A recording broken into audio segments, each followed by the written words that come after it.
Hi, this is Joe Chambers. Welcome to Musicians Hall of Fame Backstage.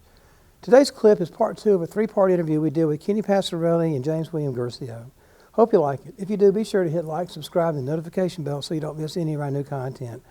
Once again, great bass guitar player Kenny Passarelli and one of my all-time favorite record producers, James William Guercio.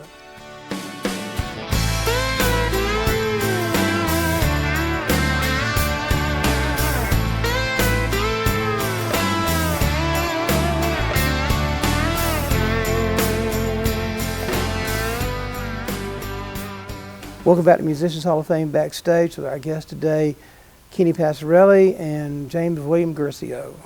Jim now. Yeah, that's fine. That's right. So, getting back to Stephen Stills and Manassas and all that, what a great period of music.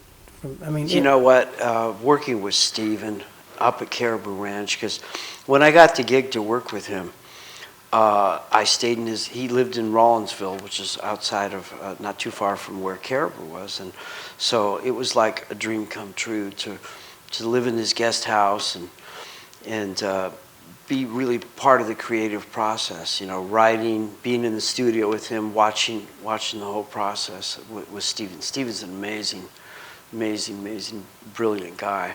So, he can play anything. yeah, he can play anything. Yeah, producer. He's really good. Yeah, Tremendous I've job. never heard anything of his that I didn't like. Never. Yeah, and you talk to Neil and Graham and David, they'd all say that when it came time to do whatever needed to be done, Stephen could do it, whether it's playing a timbale part or being able to just say, hey, Kenny, and grab the bass and say, like this. He and Hendrix played together. He and Jimmy were very good friends, and they'd trade off. I didn't witness it, but he told me that he'd play bass and Jimmy'd play guitar, and then Jimmy played bass and he'd play guitar. So he's one of those special artists. Was a good bass player. Absolutely. I was thinking, you know, of course, you know, Noel was originally he was a guitar player, right? And I said, but you know, I was listening to Watchtower and the runs on the end of Watchtower. I'm like, oh my God, he was really great. And then I find out he hated the song and left, and it was Hendrix playing bass on All on the Watchtower. That's what I heard. And Mike Finnegan told me that you know, Mike Finnegan played on Rainy Day. Yeah. He was in I forget what band he was in, and Jimmy heard him play and said, come on in. Yeah. And he's the one that told me that he and Mitchell, like Jimmy would lay down bass with Mitch and build the tracks from that. And Mitch, oh my God! And yeah, you know, Mitch lived here. Really? Yeah, and they were little. I mean, I got a picture of him. It's like I got a 5th grader. You know? And what a monster player! He was, you know, he was a jazz. He's a jazz player. What's the clip you have with Jimmy doing steps? That's the kind of. Oh, that was, you know, what? That was King actually Curtis, filmed, right? I think, across the street. I know, but you know, because we all heard a buzz about this kid from Seattle. Yeah. And I met Jimmy right there. He lived on Jefferson Street, Yeah. over here. He lived above Joyce's House of Glamour. It was a black beauty salon. He was, of course, dating Joyce. Yeah. And Billy Cox and he were at Fort Campbell, about 70 miles down the road. And when they got out, they came back here. And they played all around here in Murfreesboro, Tullahoma, Printer's Alley. If you went in the Hendrix exhibit, if you saw that stage, we actually took, that is the actual stage, it's not a reproduction. Oh, that's it? That's it. I went in and took it out before they turned it into a condo. And because I wanted kids to see he didn't start at Woodstock. Although, no, he had pomade. He had a suit. He had a tie. But he had chops. Yeah, and he was a lefty, you know. But he was still doing those. Oh yeah, all that stuff. You see it on the. Right. I saw it with his left hand going over there. But that was a show here in Nashville that used to come on the weekends. Night Train, I think was the name of it, and it was local talent. And Billy Cox told me he would leave town all the time. You know, go out with the Isley Brothers or somebody, and then he'd get stranded, and Billy'd send him a bus ticket, and he'd come back and stuff. But when he left, when Chaz Chandler got him, he called Billy to meet him in New York. He says, Jimmy, I got one bass string tied in a square knot, and I don't have even bus money to get to New York. And Jimmy said, well, I'll get you in the band once I make it. I'm going to England. This guy's going to make me a star. And so Billy actually did go from basically playing on that stage here in the museum Right to Woodstock. See, I played with Chaz, because Chaz was in the Animals. Yeah, He oh, was yeah. a business kind of guy. Yeah. He was a bass player. Yeah, I Chandler was a bass player. loved Chaz Chandler, and Yeah. I love the Animals. That was a great group. Yeah. So I'm on the internet, just kind of looking around for, hopefully find something, for the museum, and I see rock memorabilia going up for sale in Colorado, and immediately I'm like, it's got to be Caribou, So, and this is like 2 days before the auction, and so I got on and I saw the film of you in Ouray Right. cabin, right? Right. I sat with Elton John just like this, and he had Bernie's lyrics right here, and this is where Island Girl and The Rock of the Westies, Always Done. And you were talking about the piano that I bought was the one, and I wanted it because I love the process Composition. of composition and everything. And Absolutely. you said that. Could you tell a story about how Elton had to take the lyrics? This is great. We connected. Elton didn't really talk too much. He was all about business and taking care of it and writing, and so everybody else had their girlfriends and stuff, and Elton said, "Listen, would you come over and help me out here? Just turn the pages." So the piano you have there, that was in Ouray, I sat and turned the lyrics that Bernie had sent him. Bernie wasn't there. They never was They had a relationship at this point where Bernie would send lyrics, Elton would look at it, maybe he'd check off something, or again, we're always looking as a writer. What's written is not necessarily easy to sing. Mm-hmm. Okay, so he would here and there, but really no massive changes. And I saw him on that piano go from page to page for Rock of the Westies. I saw him write. He had some ideas, but it really was like over and over and over until he pieced it together where he could sing it. I'm always amazed at how you can take lyrics and to me it's easier to put lyrics to put music. Yeah. Elton would come to the ranch without anybody. Yeah. With these lyrics, and then he'd bring these. I'm telling you, he wrote those albums in like a week. Yeah. He might have had them cooking, but on that piano. He had a and couple. then bring He'd the have some players in. ideas. One take. Yeah. No, Really? we did Rock of the Westies. We did it as 5-piece. 5-6-piece actually. We had two. It was Davy Johnson, Caleb Quay, Roger Pope, great drummer, Ray Cooper, and James Newton Howard. First he'd write, and I was, again, because I lived, that was part of it, is I lived there, so, and I was always at the ranch, and so that was what it was. I saw him actually piece together. He had some ideas, but it was just repetition over and over. How are you going to fit this in? How is he going to sing it? And he did it on that piano. I'd do anything to been a fly on the wall like that. Man, I got to tell you, it was an Elton's experience. unbelievable talent. I couldn't believe it. The Beatles, the new documentary that they put Yeah. out on Disney. It was so cool to see, See the process, them right? actually, McCartney actually write and get back, or. Yeah, it's pretty I neat, mean, isn't it? yeah, I was wondering how did, you just see it, it's kind of like, well, they're not gods, they're Elton just, had it in his head too. With us as players, he knew it wasn't. He never said play it like this. It was when I worked with him, I'd stand over to the left side of the piano, and I just watch his left hand, memorize what he was doing there, and then I'd do whatever I wanted. And it was never don't do that. He just let everybody do what well, that's the need sign be. of a good Oh man, boss is let people. get the best out of people by Right. letting them be who they are. Yeah. My mentor Billy Sherrill said, if I have to go in and play everything, why hire them? So Yeah. he said, if you leave the players alone, the ones that of that caliber that are here, they'll give you a record. If the song's good, it boils down to the song, because they could play the phone book and That's make it it, sound man. great. It comes down to the song every Mm-hmm. time. That's really what it's all about. Yeah. So,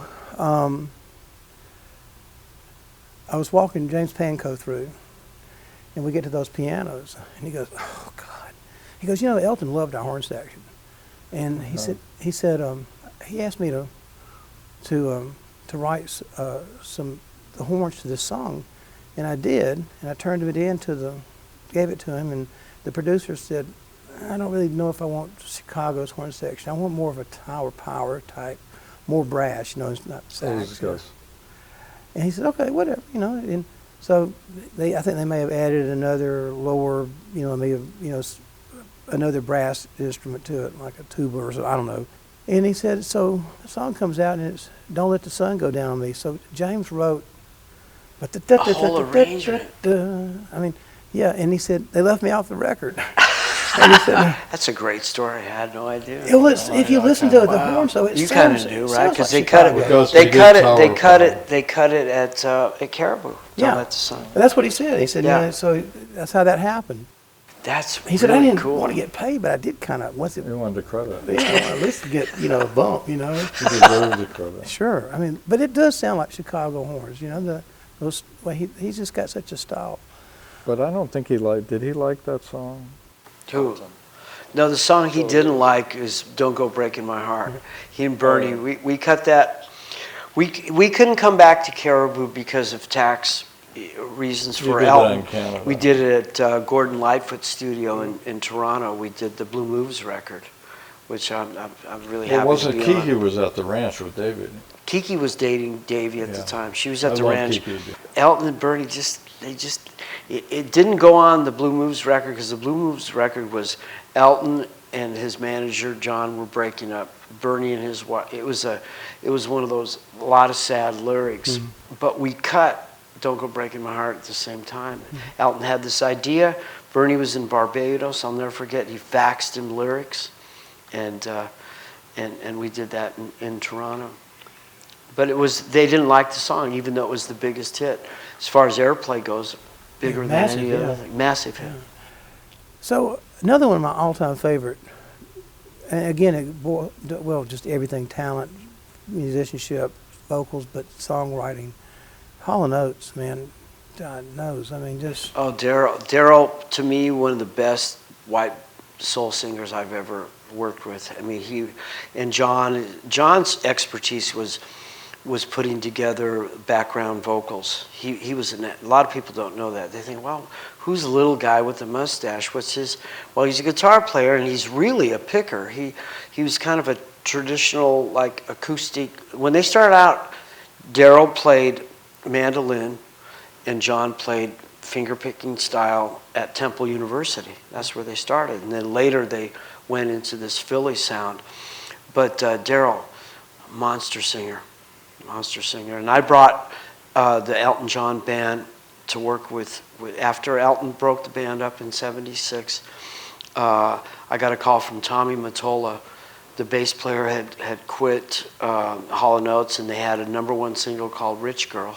He says, "Could you come out and help us out?" And so I said, okay. And then I realized that the band that he used on the road was just these kids that they were paying nothing to. And I said, well, you need a band that can record other than tour. So I got Caleb and Roger to play, and that's when I really figured out what a great artist, both of them.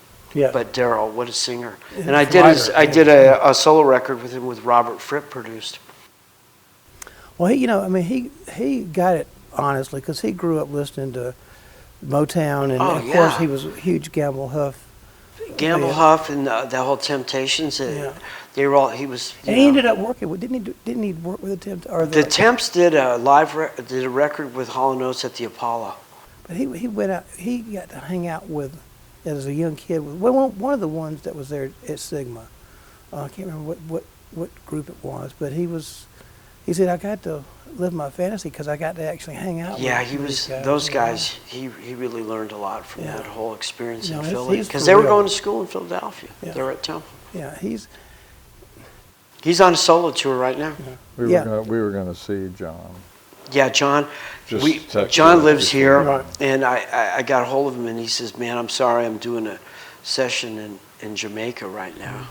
So anyway, he says, "Big hole. You got to get John down here." I'd love to. I mean, I'd love to get Daryl too. I mean, I'd love to get both of them here. So let me jump back to Chicago, because you know that was my probably all-time favorite band. That was who I wanted to be like. And like I said, never had a chance of being close to Terry Kath, but man, what a great guitar player and singer and writer and everything too. But I'm just intrigued by that whole story. So in order to get a double album, CST, so that because the songs were not, they weren't writing 33-minute hits. They were writing these huge. You mean how'd that happen? Well, yeah, I mean, because you, from what I understand, you had to do it. You had to do. Clive said, "I'll give you a double album if." The first album, I just forced it through. 598 double records. The CTI. So, but you It had to was- produce one album for Blood, Sweat, and Tears. Yes.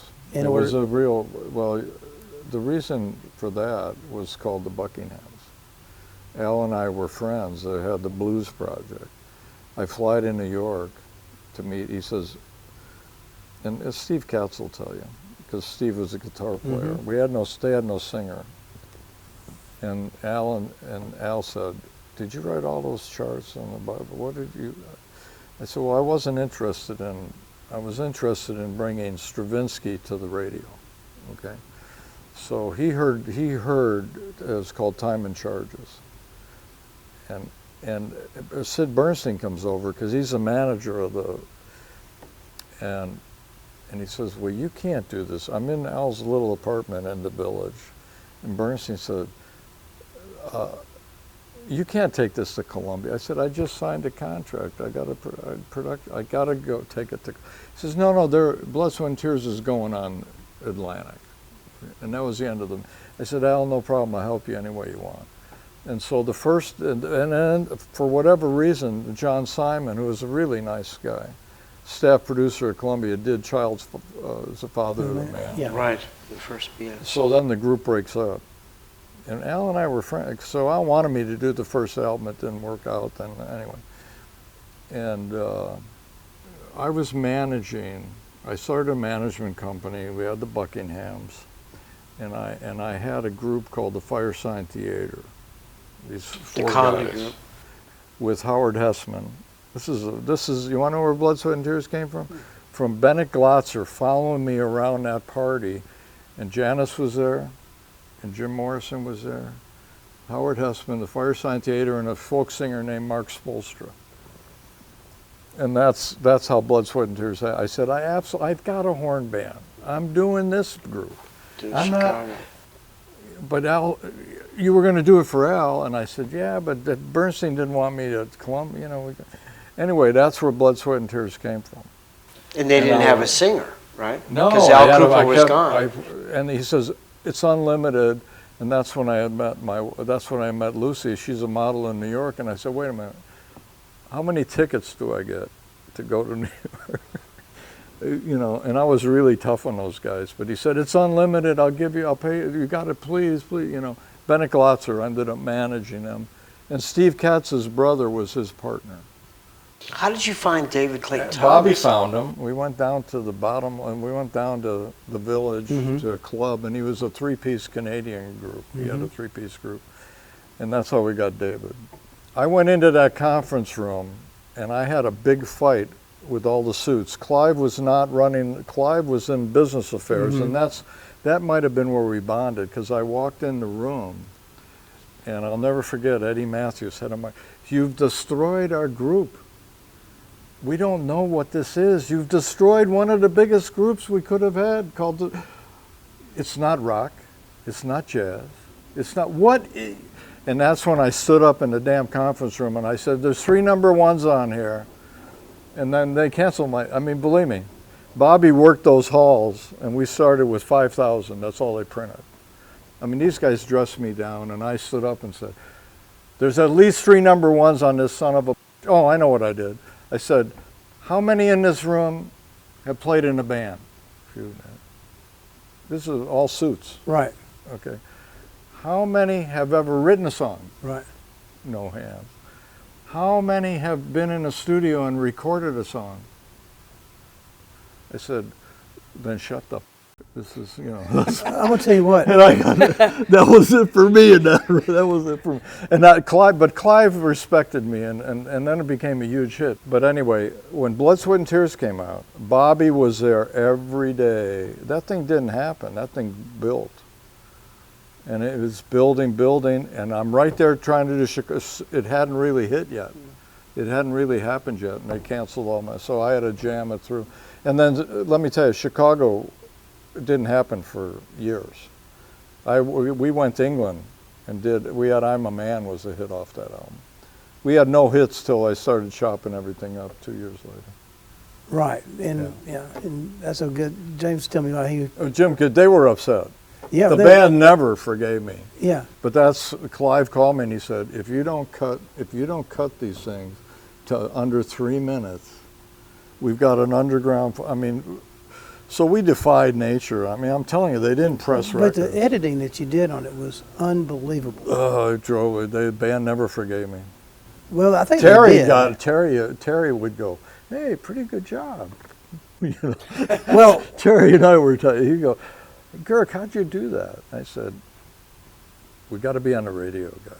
Yeah. Oh, they were pissed. They were pissed. Well, PANKOW, he was not pissed a year or two ago. No, but at the time. At the time, I knew that they were pissed and they said so. But man, the editing that you did to be able to make me smile out and then bring it back, the tail end of it. It created it, yeah.